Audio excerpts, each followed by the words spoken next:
Palmer's Picks. Love and Rocket's success in black and white.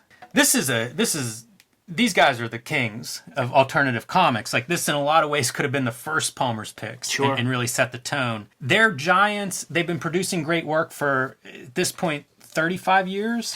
Yeah. Almost 40 years? I would say 36. Like, when I was on my first Hip Hop Family Tree tour with the first book, when they were on their 30th anniversary tour, and I was 30 years old at the time. So just, you get my age, and you get the age of Love and Rockets. I don't know where to begin with this. One idea was, what are some recommendations for people unfamiliar with Love and Rockets and where they might begin? Yeah. We could do a little bit of sort of an overview of Love and Rockets, the type of comics it is, for anybody that's watching that is unfamiliar. Probably everyone's heard of Love and Rockets, the Hernandez Brothers. For my money, as good a cartoonist as we have working today. One thing I would say to start with them, I think about them for the last several years as equivalent of Jack Kirby in the way they've expanded the vocabulary and the influence they have had on comics and where comics have gone over the last 40 years. So, they're Mount Rushmore cartoonists in my mind, not just for how good they are, but also for the influence they have had on this form. Yeah, for sure. Like, it was a gateway drug in more ways than one to a lot of people in the comics game. There's a reason why Gilbert Hernandez is like working with Shelley Bond on like the Black Crown imprint worth of comics now, because when she was coming up interested in the form, what was she gonna read, man? Was she gonna read fucking Crystar? No, man. Like, Love and Rockets was there, man. Punk aesthetic, punk ethos. Strong female characters that didn't fit into a box. A very literary approach, and especially I think in Gilbert Hernandez's stories, and like Palomar in particular, which was a fictitious city he created, fully cast with an array of characters, developed through several stories, that would reveal these characters in the town and the makeup and the society and everything, like a complete world that he built there in a very literary, traditional way. And then Jaime taking two characters and developing them more or less in real time across decades, and the complexity of that, their relationship and all the characters around them in a much more realistic environment.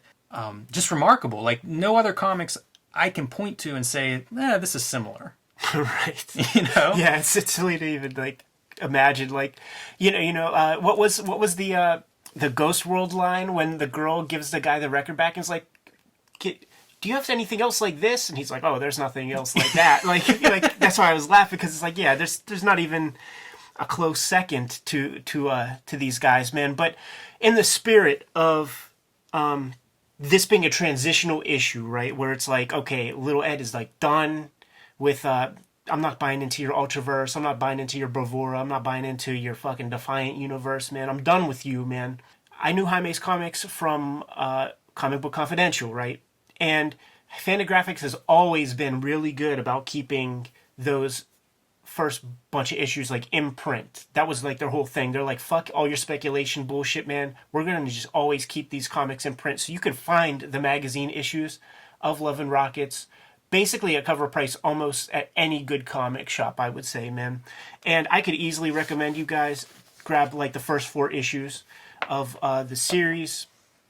The first one highlights the Bem story by Gilbert Hernandez. Basically, what they would do is they would trade cover duties issue by issue, and in these early 4 issues, there would be each one brother would do one big story per issue, but the other one would do smaller stuff. Do you get what I'm saying? So issue 1 is the Bem storyline. Mm-hmm. That spans probably 32 pages of comics, while Jaime is doing a bunch of small ditties throughout the whole thing, man. Look at that, man. That's amazing. They're so incredible graphically.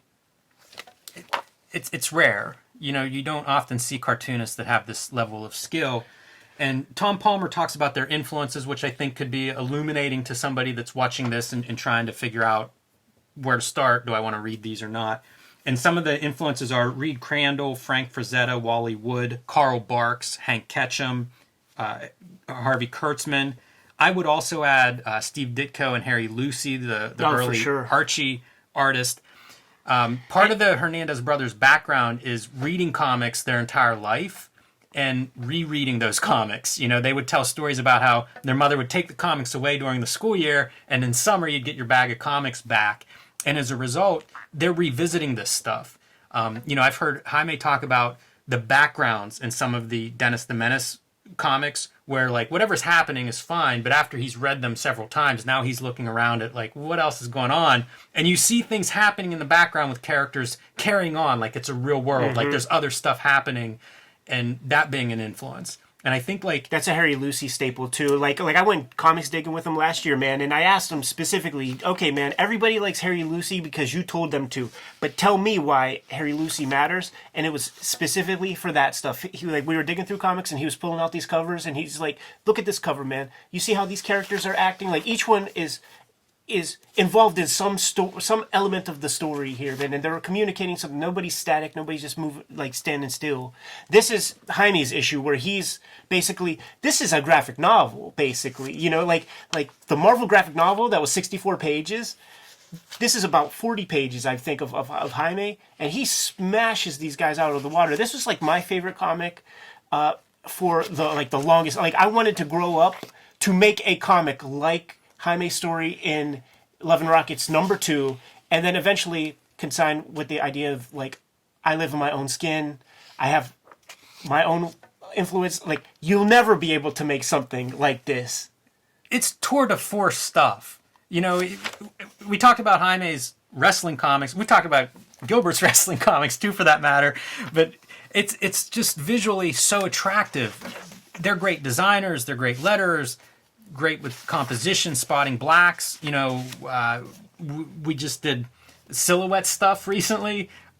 Every one of these, every couple pages, there's some breathtaking silhouette. You know, it never really ends. And again, it's rare that you would have such strong both writing and art. It's interesting too that these are two brothers, you know, grew up together, read the same comics, and have very distinct approaches to comics making. It really puts Love and Rockets on the short list of best comics ever, in my opinion. And especially when you consider how much they've produced and how many different types of stories have come out of Love and Rockets. And they just fucking keep getting better. They don't stop. They don't stop moving things forward, man. And every new book that they do is as good, if not better, than the previous. Tom Palmer, there's a quote he has in here describing Jaime's stories. And there's been sort of seesaws back and forth as to which brother's better, or which one's better artist, better writer, and stuff like that. And it feels like they just top each other. So whoever's completed the latest masterpiece is the one who has the record at the moment. But Tom Palmer says, consideration to character does not, this is in regards to Jaime's work, does not write tightly woven dramatic stories with beginning, middle, and end. I find this fascinating because I think it has aged better.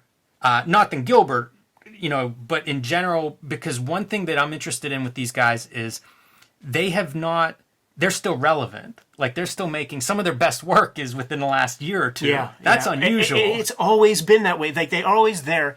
And that's why I have to shit on every award. Even if you nominate me or hook me up with the said award, it's Pyrrhic victory if the Hernandez brothers don't get it. Like, it's nonsense. Absolutely. And in Jaime's case, I feel like one of his strengths is it's very natural, which is something that, you know, a lot of creators have sort of pushed back against that idea of the 3-act structure. Right. This is actually a superhero story, man. This lady, she's like pining over a superhero that she thinks loves her. Like, she's pining over this guy. You know, she first met him when she told him to go that way because the villain went that way. But she's on some fucking train tracks, man. She's going to commit suicide. And then here comes the train and she's about done. But then the train kind of goes by, but she's parked. What the fuck?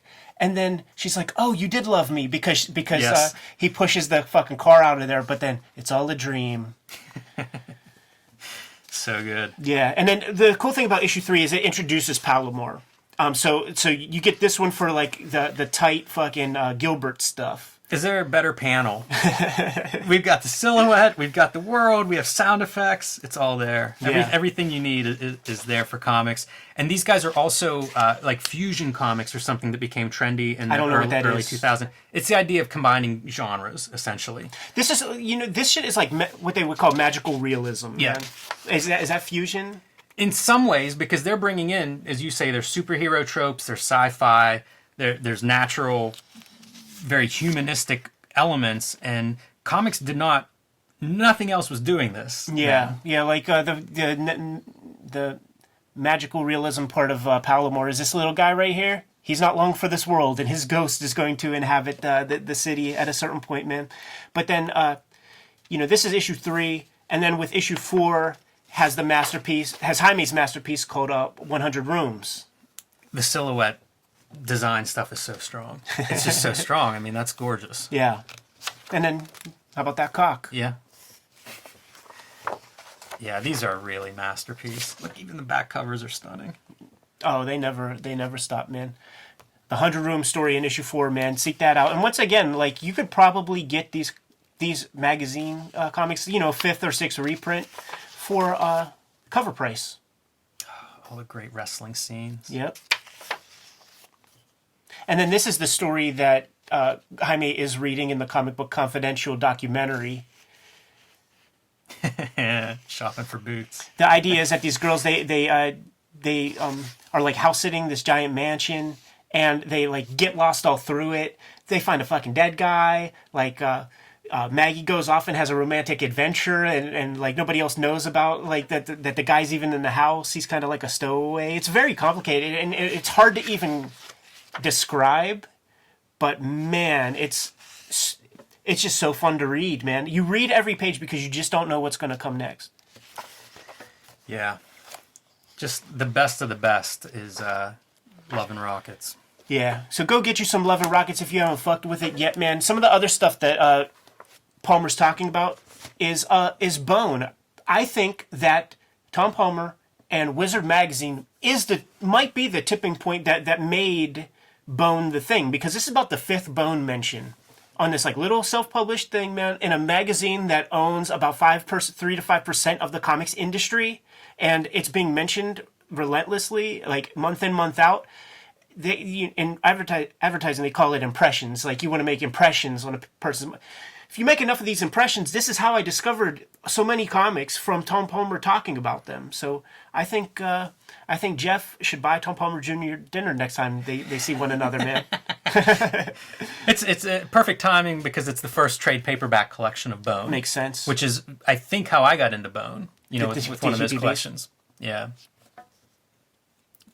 And then Tom is recommending the reprinted trades of Love and Rockets. They're in issue number 42 here, by the way. They'll stop the series at 50 and then go do some other things for a little while, man. But you could find the Hernandez Brothers comics anywhere. Do not feel daunted by there being like a long history of these comics. Just pick something up. You'll enjoy it. Gets the Kayfabe seal of approval, 2 thumbs up. So Kayfabers, post your recommendations. I know there's probably a lot of people watching this that are fans of the Hernandez Brothers and Love and Rockets. Share your recommendations for where new readers might want to start. Good place to pick up. Things like Death of Speedy is one of those stories that was an early celebrated story, something of a standalone, even though it uses the same characters that continue on.